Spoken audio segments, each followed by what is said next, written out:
дар мақомоти иҷроияи ҳокимияти давлатии вилояти Хатнон шӯрои мутобиқсозиву методӣ оид ба таълим ва тарбияи ҳуқуқи шаҳрвандон дар назди раиси вилояти Хатнон доир шуд, ки дар он аъзоёни шӯро, роҳбарони сохторҳои қудратӣ ва як қатор масъулон иштирок намуданд. Дар кори шӯрои мутобиқсозиву методӣ оид ба таълим ва тарбияи ҳуқуқи шаҳрвандон 5 масъала мавриди муҳокима қарор гирифт. Хусусан натиҷагирӣ аз фаъолияти шӯро дар 6 моҳаи сипаригардаи соли 2025, вазифагузорӣ ва нақшаи корӣ барои оянда буд. раиси вилояти Хатнон Давлаталӣ Саид зимни баррасии масъалаҳои ҷорӣ баҳри беҳтар намудани фаъолияти кори шӯро ва баланд бардоштани маърифати ҳуқуқи сокинон, пешгирӣ аз ҳар гуна зуҳуроти номатлуб ба монанди шомилшавии ҷавонон ба ҳизбу ҳаракатҳои террористию экстремистӣ, таълимоти ғайрирасмии динӣ ва дигар кирдорҳои халалворидкунанда ба тартиботи ҷамъиятию суботи кишвар суханронӣ намуд.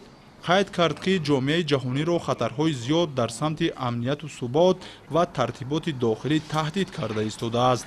аз ин рӯ сохторҳои ҳифзи ҳуқуқ ва раёсати маориф, ҷавонон, фарҳанг бояд баҳри пешгирӣ аз ҳар гуна хатарҳо чораҳои заруриро рӯй даст гиранд, ҳамкориро бо сокинон зишт намоянд, то садди роҳи ҳар гуна қонуншиканӣ гарданд. ба таъкиди иштирокдорон андешидани тадбирҳои зарурӣ дар самти баланд бардоштани маърифати ҳуқуқи шаҳрвандон, бедор намудани ҳисси худшиносии милливу давлатӣ дар ниҳоди онҳо аз тадбирҳои меҳварии аъзоёни шӯро мебошад.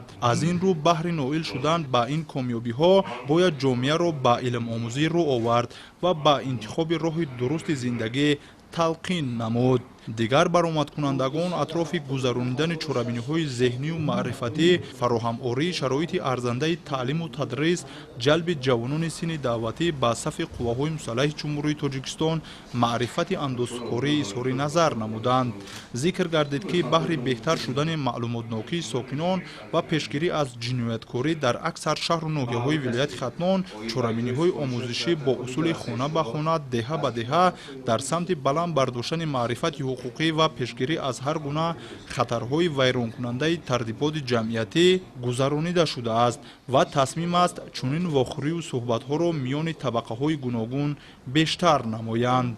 дар вохӯрӣ нигаронӣ аз он шуд, ки бо вуҷуди гузарондани чорабиниҳои зарурӣ, ҳолатҳое ба чашм мерасад, ки бархе аз ҷавонону наврасони ноогоҳ бо истифода аз шабакаҳои иҷтимоӣ ва беназоратии волидон фирефтаи ҳар гуна шахсони тундгарон мешаванд, ки ин ҳолат таъсири манфӣ ба бор меорад.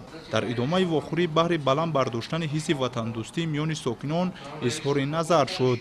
қайд гардид, ки дар вилояти Хатнон шумораи синни даъватӣ беш аз 188 000 нафарро ташкил медиҳад ва имкон аст, ки бо истифода аз роҳҳои ҳавасмандӣ, аз ҷумла гузаронидан аз курсҳои ронандагӣ, кавшергарӣ, ошпазӣ ва дигар ҳунарҳои ба ин монанд ҷавонони соҳибкасбро ба сафи артиши миллӣ ҷалб намуд.